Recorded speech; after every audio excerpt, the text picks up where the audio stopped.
Hola, me llamo Andrés Cáceres, soy de sexto F y en el siguiente trabajo voy a hablar sobre el lobizón, una anécdota familiar que pasó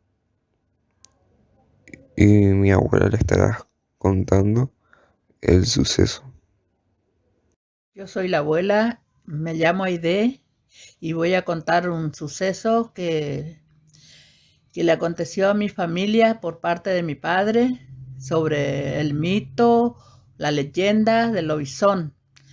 Eh, el abuelo de mi padre vivía en el campo, en Galarza, que está cerca de Ituzaingó, Corrientes, y él salía de su casa, era un rancho, como de un rancho de campo y salió a la noche eh, yéndose a otro lugar distante, en otra casa de otro familiar.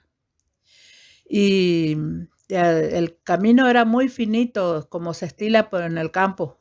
No era ruta, era un caminito vecinal nomás. El, el abuelo de mi padre llevaba revólver, linterna, porque así era la usanza en ese tiempo. Y de lejos la luna estaba muy clarita, porque era luna llena.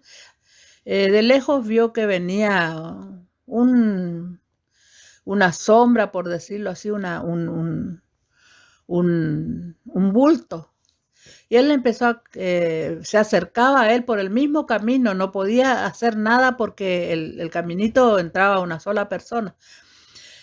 Y venía más cerca. Cuando se acerca a cierta distancia, el abuelo de mi padre ve que era un perro muy enorme, muy grande, y entonces él saca el revólver y lo pone para atrás porque el mito en el campo es de que no tiene que mostrarles, no tiene que mostrar el arma ni nada, porque él sospechó que era el lobizón.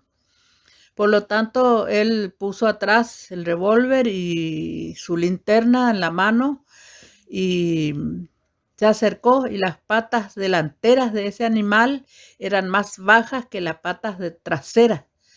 Era un perro fenómeno y tenía la cara era más grande que un perro, semejaba más bien a un ser humano que a un perro, y se acercó.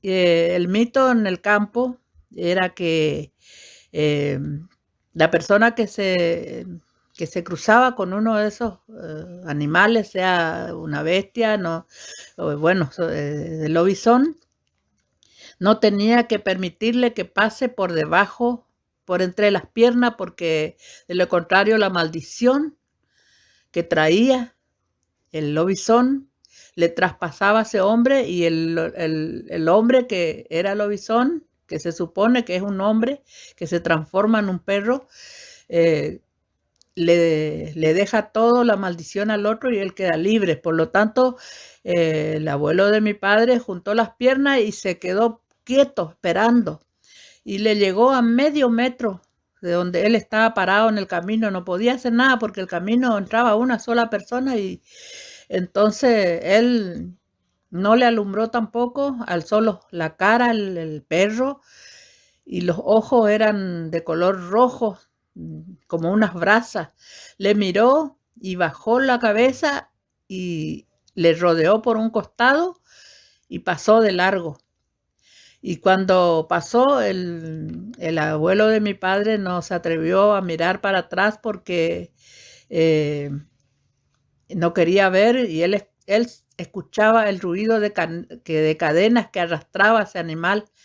Entonces él siguió su camino y no se dio vuelta a mirarlo porque en realidad estaba asustado, estaba con miedo, porque una cosa sobrenatural del lobizón. Él sabía muy bien que era el lobizón por la forma en que ese animal tenía las manos delanteras, las patas delanteras más bajas que las traseras, porque entonces decía, las piernas alzaban más el lado trasero y que del lado delantero, y la cara se asemejaba muchísimo a una persona. Por lo tanto, él con mucho temor siguió su camino, y lo único que él escuchó hasta lejos fue el ruido del arrastre de la cadena que llevaba ese animal. Y hasta allí fue eso, que en realidad nunca pudo comprobar, pero se decía que había una persona cerca de esos lugares